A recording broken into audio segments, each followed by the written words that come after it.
Week 6 recap, and we have power rankings this week. And yeah, so let's get through this. Been a little bit under the weather the last couple days, feeling a little bit better today. So, um, without further ado, let's get right into it. Let's start with the king of the week, Catalina Wine Mixins versus True Under Big Dog Story, 169 to 109. Catalina Wine Mixins team is loaded. This far and away the best team in the league, no question, right now. And they did that without Jonathan Taylor. So they improved to 4-2. True Under Big Dog Story drops to 1-5. Really in the cold plunge territory now for True Under Big Dog Story. Next up, speaking of cold plunge, we'll stay on topic. Tasty Boys Club 104, Hurley and Chuck Cheer 130. Hurley and Chuck Cheer coming off 2 tough losses back to back, and what do? They respond by putting up 130 and taking care of business, bringing themselves to 3-3. Tasty Boys Clubs drops to 1-5. Not good for Tasty Boys Club. Wow. Oh wow. Did not even notice this. But next matchup. Oof. Next matchup. What a matchup. Wow. The Dog Pound versus the Swamp Dicks. 153 to 145. Wow, that might be our highest scoring matchup ever. Combined points. Just under 300 combined points. That's crazy. Looks like Swamp Dicks had a healthy lead going into Monday night. Had about a 48-point lead going into Monday night. And I'm sorry, 48 or 38? 38-point lead going into Monday night with Josh Allen and Garrett Wilson left to go for the Dog Pound, and they deliver big time. 24 from Josh Allen and 22 from Garrett Wilson gives Dog Pound another win, and they improve to 5-1. The Swamp Dicks down to 3-3. Next up, we have Elmwood Lawyer versus Big Balls. Elmwood Lawyer 106, Big Balls 99. This one came down to the wire on Sunday night football. Chase Brown, in my opinion, is really selfish. Bad team player. Up by 3 versus the Giants. Giants out of timeouts. Chase Brown, game's under 2 minutes. Chase Brown runs for the first down. Just needs to go down after that to solidify the win. You don't want to see a Browns versus Jets situation from a couple years ago, but he doesn't care. No, he doesn't care about that. He just cares about himself. He also doesn't care about my team. So yeah, that's Chase Brown for you. And then also the Bills should be fined for their reporting on James Cook. Big Balls was ahead of the news on James Cook, thinking he wasn't going to play, and had Trey Davis on in his flex spot. But then Saturday, the Bills are like, "Oh, he's going to play. He's expected to play." And then so Big Balls subs him out, puts in Trey Tucker, gives him 0, and then the Bills are like, "No, we're just kidding. James Cook is not playing." So Elmwood Lawyer gets a much needed win. He's completely out of the cold plunge territory as far as I'm concerned. Sometimes all it takes is one break like this to propel a team, and Elmwood Lawyers' team is actually not looking bad at all. This is a team that could easily push for the playoffs. We've said before, like 0-4 is scary, but it's not it's not dead. I personally consider 0-5 dead. So yeah, CHOJ, you're dead. Um, but yeah, look out for Elmwood Lawyer. Their team is coming back together. They've completely replaced Pacheco with Kareem Hunt. Shouldn't be at really any production slip there.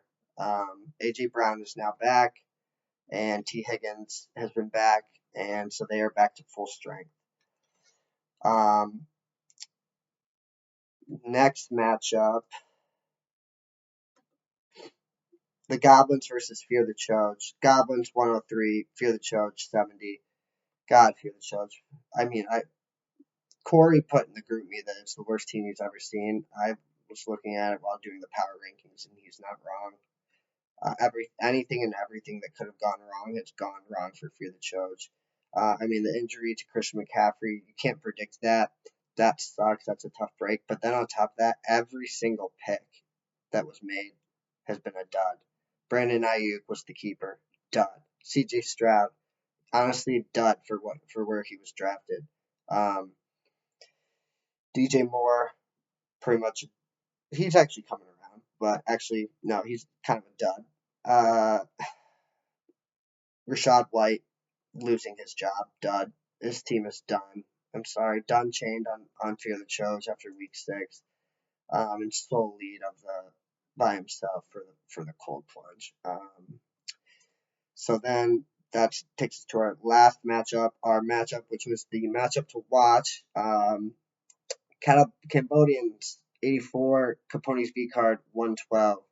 Caponi's B card takes this one, opens up the bye race for many teams. Like we talked about last week, that's why this was the matchup to watch.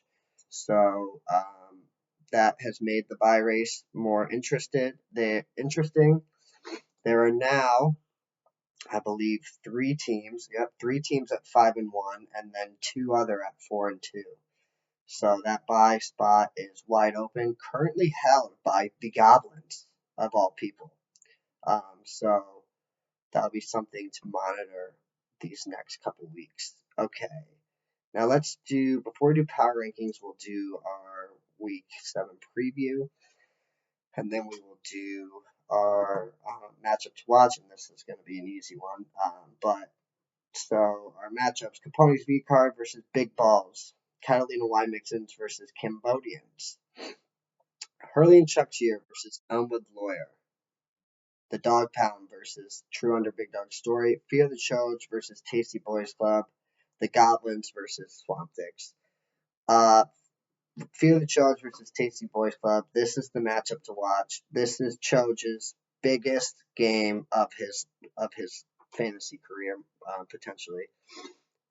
So yeah, with a Tasty Boys Club win, that puts him 2 games ahead of Fear the CHOJ, and Fear the CHOJ would basically be in a 2-man race with him and True Under Big Dog Story, if the True Under Big Dog Story takes another loss this week. So Fear the CHOJ desperately needs this.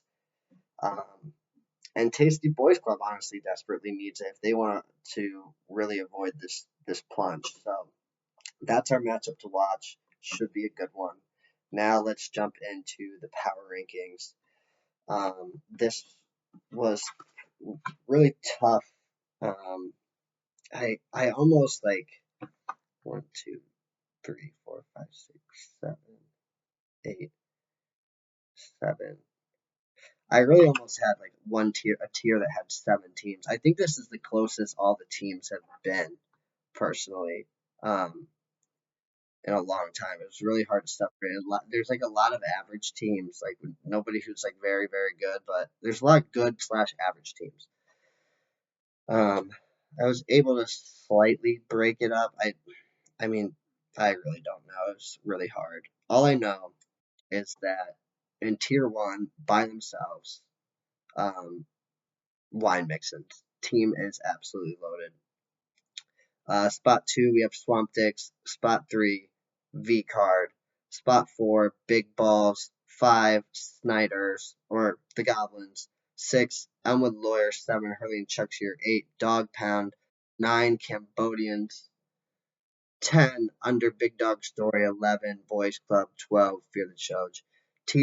Tier 1, wine mixins by themselves. Tier 2, I almost want to call it Tier 2A and Tier 2B because it's really hard to separate. So we'll do that. Tier 2A, Swamp Dicks, V-Card, Big Balls. Tier 2B, Goblins, Elmwood Lawyer, Hurley and Chuckshire, Dog Pound, and Cambodians.